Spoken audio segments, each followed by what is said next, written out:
How to get a sign and please donate. Welcome to another Gauging Gadgets Roblox Please Donate tutorial video. In this video, I'm going to show you how to get a mobile sign and please donate. So if you're looking to get a sign just like this and please donate, by the end of this tutorial, you'll get it. All right, so to get started, the first thing we need to do is simply open up Roblox and enter please donate. Once you're in please donate, simply go over to the left sidebar and select the shop icon. Then as you can see, a donation sign will come up right here. All we need to do is select buy. And keep in mind, this does cost 99 Robux to have that sign. So select that and then select OK.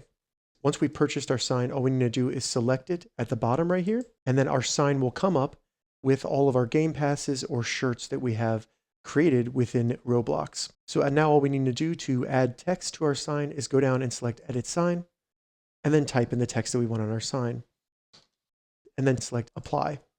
As you can see, the text has now been updated and we now have our donation sign and please donate.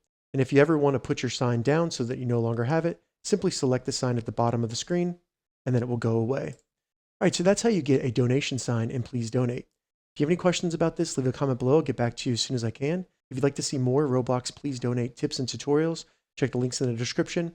If this video helped you, give it a thumbs up and please consider subscribing to my channel, Gauging Gadgets, for more gadget reviews and tech tutorials. Thank you so much for watching.